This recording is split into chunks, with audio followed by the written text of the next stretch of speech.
First up, we have collaboration at work and PIAAC skills, Tobin, Lopes, and Ellen Scully-Russ.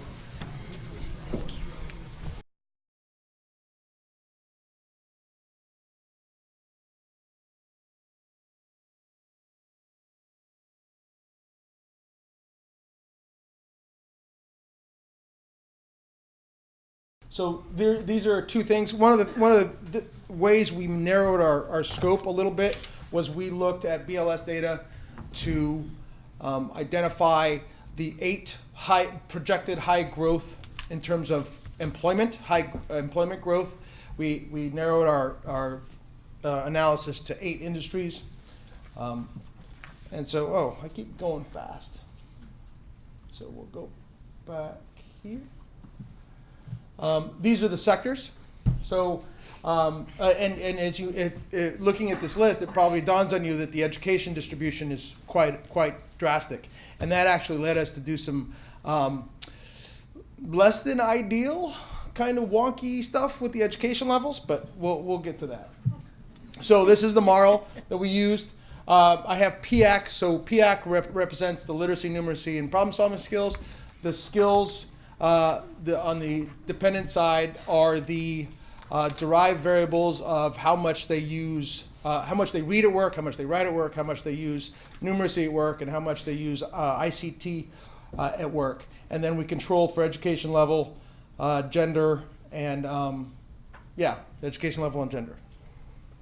So, short and sweet, what we found was that there is the most interesting finding. This is a table of all the significant findings. The most interesting finding was that the more someone collaborated or reported collaborating or cooperating with an individual at work, the lower their predicted literacy and numeracy scores. Okay, so these red circles here, these are 3 of the industries. That was extremely interesting to us, right? So wait, so you saying that the more I work with other people, the less my predicted score is, right? Or the reverse is, I have a low predicted score, so the more I work with other people. Or I have a high score, and I don't work with other people, right? So we're not implying causality, we're just seeing that the relationship is this negative one, which is extremely interesting, which is exactly counterintuitive. Like, you think, I'm going to collaborate with my coworkers, I will develop myself, which is what the HRD literature talks about, right? I will, by osmosis, right? I think the hope is by osmosis and by just socially interacting with people, maybe doing a little dance, right? You learn something. But our guess is that it actually doesn't turn out that way. That you go, this is hard, but you can do it, so you go ahead. You do this piece, I'll do the piece that's easy for me, right? So that's where our prediction is. Now, as far as the skill, so that's the collaboration and information sharing. As far as the skill use at home, as you might imagine, we have a lot of significant relationships because the power of PIAAC is that it has so many observations. But if you look, if you can see it, it's pretty small, but it's 0.3, 0.45, 0.5. This is all in a 5-point scale, right? So this is self-reported skill use at work. So yes, they are significant, and yeah, the literacy scores do go up, right? The more you do something, the more it's largely positive, but they're not really practically significant, right? So that's the big deal. The collaboration and cooperation piece that we have, right? So those who shared information once a week or more had a positive association. So there's a difference between collaborating and cooperating with coworkers, which is actively working with someone else, and passing off information, right? Sharing work-related information is, as captured by the PIAAC questionnaire, is different than collaboration, cooperation. Yes, there's some overlap, there's some redundancy there, right? But they are different things. Collaboration and cooperation at work and sharing work-related were largely positively related to various skills, although the extent was different from industry to industry. So in some industries, because the education level was really high, as it is in education, we partitioned the education variable in differently than we did for construction. Now, the way that we tested that these were more or less consistent was that we always had a comparison to all industries with that education level breakdown. And as the numbers for all industries, when we looked at those education level breakdowns, were fairly consistent, and that's all in the full paper, okay? So you have the education level, even if you break down the education level differently across the three industries, the magnitude of the effect is, we didn't test for differences there, but they're in the same ballpark, okay? So that tells us that we're more or less breaking them down at the right levels, okay? The sharing of work-related information was positively related to the use of specified skills, especially in construction, education, health and human and health social work. Health and human social work, yeah. Human services. And then try this for an industry, wholesale, retail, trade, and motorcycle maintenance. So that was WRT. We shortened that up. And of course, education was related positively to all of this stuff, okay? So not a big deal. We did see that you cannot just assume if you're going to have people collaborate that they're going to develop themselves, right? That's the big deal.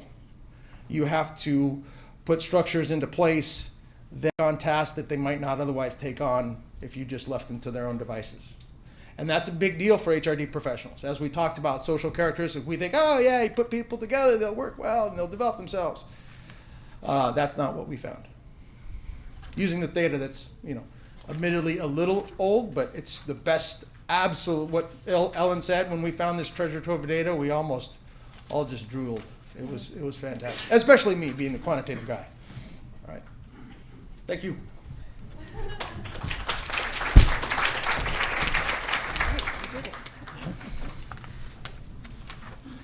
So next up, online and Skype, we have the importance of skills and majors in determining future earnings with Carly Ford. Okay. Good afternoon. My name is Carly Ford. I am an assistant professor at Penn State University. I'm currently on maternity leave and at home with a new baby, so I apologize for not being able to join you in person, although it is a triumph that I'm awake at all. So I'm presenting work today from a project that I'm doing with Johnson Choi, who's a very talented third-year doctoral student here at Penn State. The paper is entitled The Importance of Cognitive Skills and Majors in Determining Future Earnings. Our aim is to analyze the role that cognitive skills play in the relationship between majors and earnings. So the strong connection between academic majors and earnings is prevalent in our popular media. Here are some headlines and titles from college guidebooks, and they all push forward this narrative that academic majors determine graduates' future earnings. So news outlets regularly profile students whose college majors seemingly landed them at either extreme of the earnings spectrum.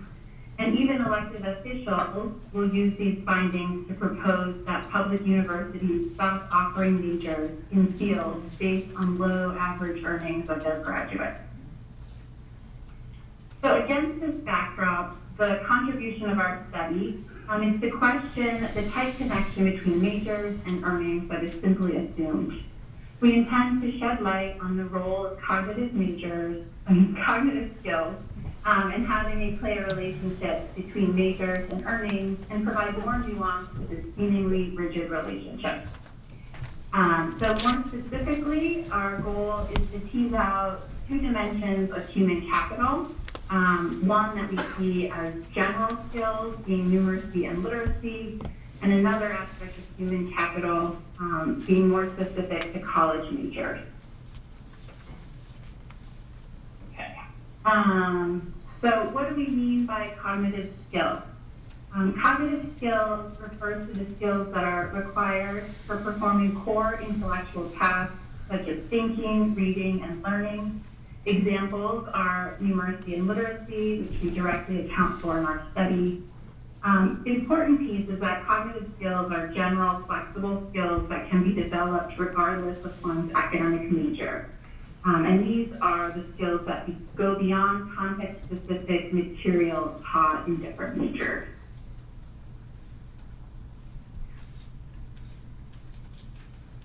So there's been a wide range of studies done on college majors and earnings, so we understand that our project is kind of entering a cluttered field.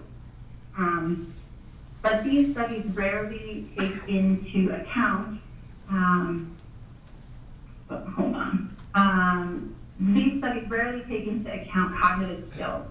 So as a result, these studies tend to imply that one's college major is the sole determinant of human capital, ignoring the potential additive role of general cognitive skills.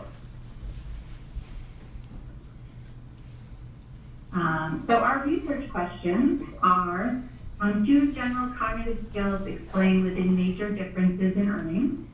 And how do general cognitive skills interact with specific skills acquired in majors to explain earnings? In other words, we want to explore whether a college major is enough to explain the economic outcomes of graduates, or whether or not accounting for cognitive skills matters.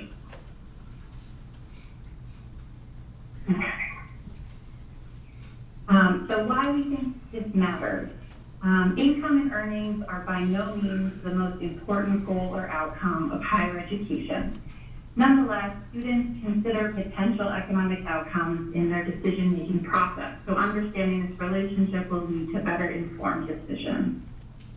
A more accurate understanding of economic outcomes of majors can lead to more productive public policy decisions, discussions, and help overcome the narrow view on majors and economic outcomes.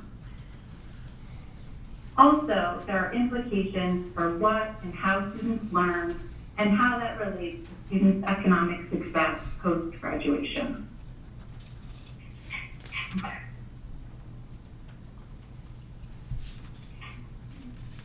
So for this study, we used the U.S. restricted data for PIAAC 2012-2014. We limit our sample to 4-year college graduates between the ages of 25 and 65. Also, to look at those with strong labor market attachment, we only look at full-time wage earners that work at least 30 hours a week and exclude those who are self-employed. So our final sample size is 970 individuals.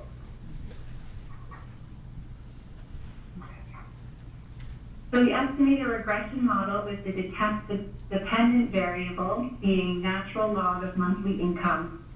Our major independent variables of interest are academic major dummy variables and the cognitive skill variable, standardized to have a mean of 0 and a standard deviation of 1.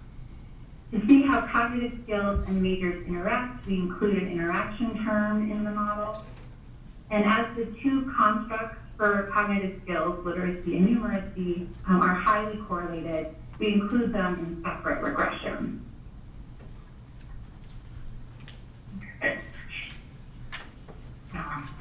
So here we see the OLS estimates for the college major dummies and cognitive skills, and this is before including the interaction terms. So we see that compared to education majors, most of the majors earn higher monthly income. And then on average, within each major, numeracy and literacy are positively associated with earnings. A standard deviation increase in numeracy is associated with higher monthly income of about 11.9%, and a standard deviation increase in literacy is associated with a higher monthly income by 11.8%, so both around 12%. In other words, although average differences exist across majors, on average, individuals with higher cognitive skills tend to earn more than others, regardless of major. For example, in the data, there are highly skilled education majors who are out-earning low-skilled STEM majors. Okay.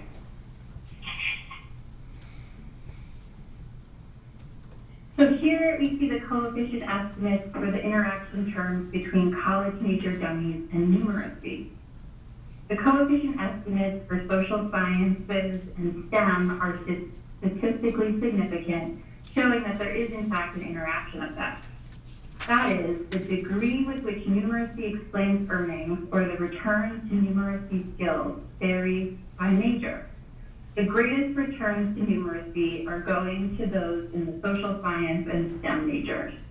For example, the difference in income for a social science major with high numeracy skills versus a social science major with low numeracy skills is greater than that between humanities majors with low and high numeracy skills. Okay. And here we see the coefficient estimates for interactions between majors and literacy. As was the case with numeracy, we see the coefficient estimates for interactions with social science and STEM are statistically significant. We see that the returns to literacy varies by major, being most significant for social science and STEM majors, again. So our study is not without limitations. First, the data measures cognitive skills of respondents at a single point in time, the time of the survey, and does not distinguish skills developed before, during, or after college.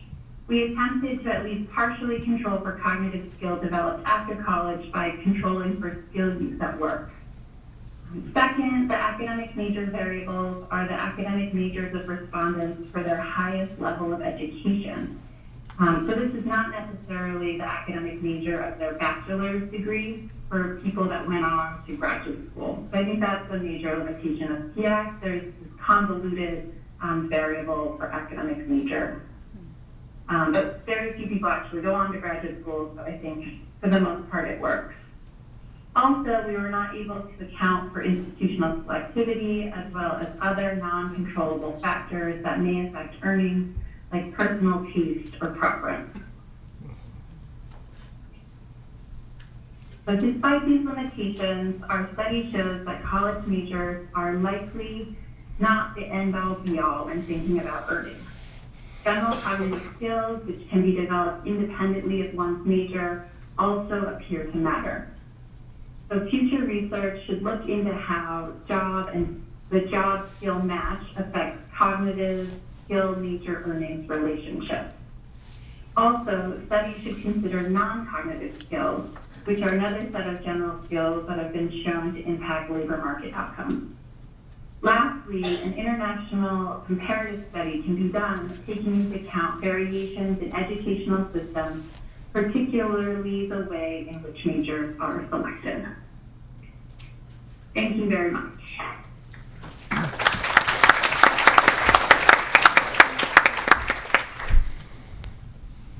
You can talk. All right, I'd like to welcome our discussant, Megan Fasules from Georgetown University.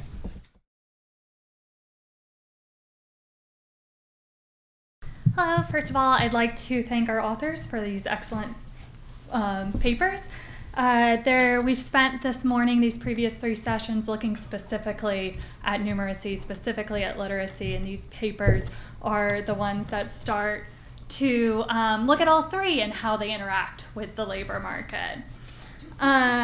Starting with the first paper, they do an excellent job at showing the literature and how this paper and this research contributes to the literature.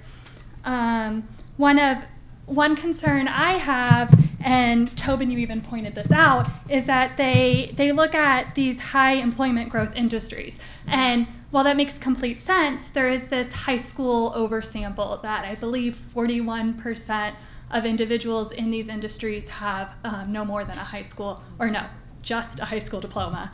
And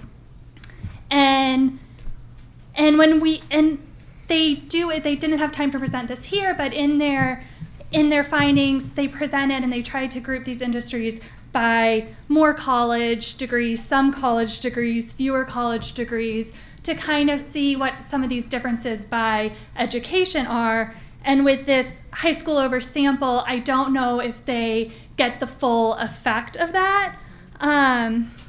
And just one suggestion is maybe not, and as you point out in your paper, that you chose this because there's a lot of industries out there and it's exploratory to not do all the industries. But to do this education breakdown, it might make sense to pick and choose some higher education industries. Also, possibly to consider some data restrictions. I believe you look at the full sample, the 16 to even the oversample, if I'm remembering correctly now. But doing a prime age, 25 to 65, get the people that are really connected to the labor market, maybe even full-time, full year, even as just a robustness check, might be an interesting thing. The other thing is, instead of just running this by industry, if you really are wanting to look at what are the differences in education level, run it by education level. So looking at just people with a college degree, just people with high school diploma, to see the differences. I think you guys do a really good job explaining the negative value for collaboration. It was surprising to me, especially with all the literature they lay out. You really go in thinking it's going to be one way, and then they give you the result, and you're like, whoa, that's not what I was expecting. But the explanation, the comparative advantage explanation, completely makes sense, and they do a great job laying that out. And then just one other final suggestion is somewhat combining the two research questions in the sense of using skill use at work as a explanatory variable in the explaining the numeracy, literacy, problem solving. But like I said, very excellent job. I encourage everybody to read this report. For the second paper, Carly's right. There's definitely a lot of research out there. Again, I think you lay out why this is a paper that contributes to this research because, as they point out, most people concentrate on median earnings. It's a lot easier to look at median earnings and to rank people based on average, this person's going to make this much money, instead of getting into the nuances of the range of earnings. And we do tend to use the median earnings as a tool of everybody should be a STEM major because, hey, this is going to be the highest paying job. And we don't factor in that, well, I could succeed if this is really my interest. I could succeed in this other major.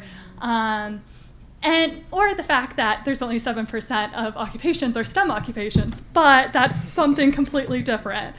I think they lay out the literature contribution that they're looking at what makes up this difference in majors, the distribution of earnings within major, which is interesting.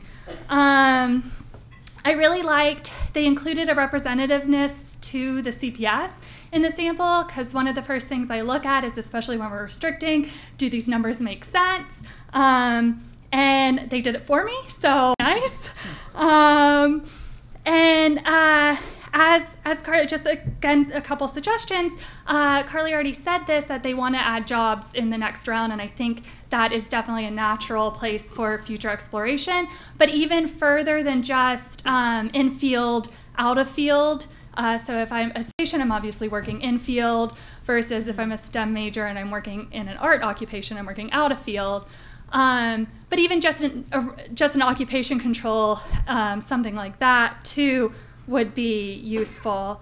I think in my limited knowledge of PIAAC, but it appears that you have major at every education level. It'd be interesting to see if these results hold and they look at BA+ and they include control for graduate degree. But it'd be interesting to see if these hold for sub-baccalaureate degrees too, associate's degrees, maybe even certificates, and adding that, or just even doing separate analysis about that with this research. And then just really throwing it out there is possibly doing a two-stage where we're concentrating on just the full-time employed workers, and it might be interesting to do how do your major, your education, your competencies go along with your decision to work. So to be your likelihood to be employed, and then your earnings. So those are my suggestions. Short and sweet discussion, and thank you very much.